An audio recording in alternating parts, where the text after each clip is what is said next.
8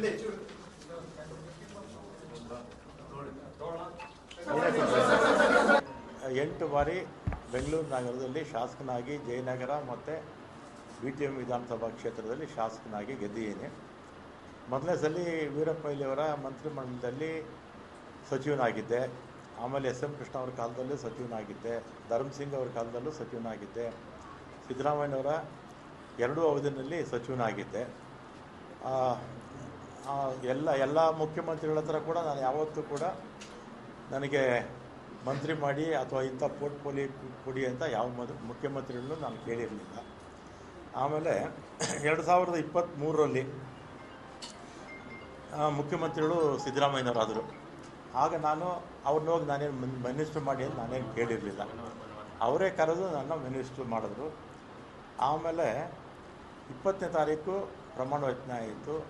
23ನೇ ತಾರೀಕು ಸುರೇಶ್, ನಮ್ಮ ಬೈರತಿ ಸುರೇಶ್ ಈಗ ಮಂತ್ರಿಗಳಾಗಿದ್ದಾರೆ, ಅವರು ಫೋನ್ ಮಾಡಿ ಮುಖ್ಯಮಂತ್ರಿಗಳು ಮಾತಾಡಬೇಕಂತೆ ಬನ್ನಿ ಅಂದರು. ಕನ್ನಿಂಗ್ಹ್ಯಾಮ್ ರೋಡ್ಗೆ ಹೋದೆ.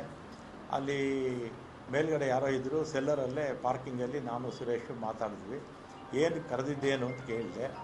ಅದಕ್ಕೆ ನಿಮಗೆ ಬೆಂಗಳೂರು ಪೋರ್ಟ್ಫೋಲಿಯೋ ಕೊಡ್ತೀನಿ ಅಂತ ಹೇಳಿದರು. ಅಷ್ಟೇ ತಾನೇ ಫೋನಲ್ಲಿ ಹೇಳಿದರೆ ಸಾಕಾಗಿತ್ತು, ಇದಕ್ಕೆ ಯಾಕೆ ಕರೆದ್ರಿ ಅಂತೇಳಿ ನಾನು ಸಿದ್ದರಾಮಯ್ಯ ಅವ್ರನ್ನ ಭೇಟಿನೂ ಮಾಡಲಿಲ್ಲ. ಅವರು ಬೆಂಗಳೂರು ಪೋರ್ಟ್ಫೋಲಿಯೋ ಕೊಡ್ತೀನಿ ಅಂತ ನಾನು ಬಂದುಬಿಟ್ಟು ನಾನೇನು ಕೇಳಿರಲಿಲ್ಲ. ಪೋರ್ಟ್ಫೋಲಿಯೋ ಕೊಡಿ ಅಂತ ನಾನು ಸಿದ್ದರಾಮಯ್ಯನವ್ರನ್ನೂ ಕೇಳಲಿಲ್ಲ. ಅವರೇ ವಾಲಂಟಿಯರ್ ಆಗಿ ಕೊಡ್ತೀನಿ ಅಂತ ಹೇಳಿದರು. ಆಮೇಲೆ 25ಕ್ಕೆ ಅನೌನ್ಸ್ ಆಯಿತು ಪೋರ್ಟ್ಫೋಲಿಯೋ. ನಾನೇ ಮತ್ತೆ ಟ್ರಾನ್ಸ್ಪೋರ್ಟ್ಗೆ ಹಾಕ್ಬಿಟ್ಟಿದ್ರು. ಆಮೇಲೆ ನಾನು ಫೋನ್ ಮಾಡಿದೆ, ಸುರೇಶಿಗೆ ಫೋನ್ ಮಾಡಿದೆ. ಅವರಿಬ್ಬರ ಜೊತೆಯಲ್ಲೇ ಕಾರಲ್ಲಿ ಹೋಗ್ತಾಯಿದ್ರು. ಯಾಕೆ ಈಗ ಆಯಿತು ಅಂತ ಹೇಳಿದೆ. ಇದು ಬೇರೆ ಬೇರೆ ಕಾರಣಗಳಿಂದ ಇದು ಬದಲಾವಣೆ ಆಗೋಯಿತು ಅಂತ ಹೇಳಿದರು. ಆಮೇಲೆ ನಾನು 25ನೇ ತಾರೀಕು ಮಾತಾಡಿದ್ಮೇಲೆ ನಾನೇನು ಕೇಳಿರಲಿಲ್ಲ, ಯಾರು ಇಂಥ ಇಲಾಖೆ ಬೇಕು ಅಂತ ನಾನು ಕೇಳಿರಲಿಲ್ಲ. ಅವರೇ ಕರೆದು ಕೊಡ್ತೀನಿ ಅಂತ ಹೇಳಿದರು. ಆಮೇಲೆ ನಾನು ಬೇಡ, ನನ್ನ ಮಂತ್ರಿಮಂಡಲದಲ್ಲಿ ಇರೋದಿಲ್ಲ ಅಂತ ನಾನು ಹೇಳಿದೆ. ಆಮೇಲೆ ನಮ್ಮ ಈಗಿನ ಮುಖ್ಯಮಂತ್ರಿಗಳು ಯಾರು, ನಮ್ಮ ಶಿವಕುಮಾರ್ ಅವರು ಮತ್ತು ಅವರ ಸಹೋದರ DK ಸುರೇಶು, ಇವರೆಲ್ಲ ನಮ್ಮ ಮನೆಗೆ ಬಂದು 2.5 ವರ್ಷ ಆದಮೇಲೆ ನಾನೇ ಚೀಫ್ ಮಿನಿಸ್ಟರ್ ಆಗ್ತೀನಿ, ಆಗ ನಿನಗೆ ಈ ಪೋರ್ಟ್ಫೋಲಿಯೋ ಬಿಟ್ಕೊಡ್ತೀನಪ್ಪ ಅಂತ. ನಾವು ಸಾಯಂಕಾಲ 4 ಗಂಟೆವರೆಗೂ ಇದ್ದರು ನಮ್ಮ ಮನೇಲಿ, ಅಲ್ವೇನಪ್ಪ? ಸಂಜೆ 4 ಗಂಟೆವರೆಗೂ ನಮ್ಮ ಮನೇಲಿ ಇದ್ದರು. ನೀವು ಮಾಧ್ಯಮದವರೆಲ್ಲ ಇದ್ದೀರ. ಅವತ್ತು ಶಿವಕುಮಾರ್ ಅವ್ರನ್ನೂ ಕೂಡ ನಾನು ಮಂತ್ರಿ ಮಾಡ್ಕೊಳ್ಳಿ ಅಂತ ಕೇಳಲಿಲ್ಲ, ಅಥವಾ ಸಿದ್ದರಾಮಯ್ಯನವ್ರ ಹತ್ರ ಹೋಗಿ ನನ್ನ ಮಂತ್ರಿಮಂಡಲದಲ್ಲಿ ಸೇರಿಸಿ ಅಂತ ಹೇಳಲಿಲ್ಲ, ಅಥವಾ ಹೈಕಮಾಂಡ್ಗೆ ಹೋಗಿ ನನ್ನ ಮಂತ್ರಿ ಮಾಡಿ ಅಂತ ನಾನೇನು ಕೇಳಿರಲಿಲ್ಲ. ಮಾಡಿದ್ದಾರೆ, ಸಂತೋಷ.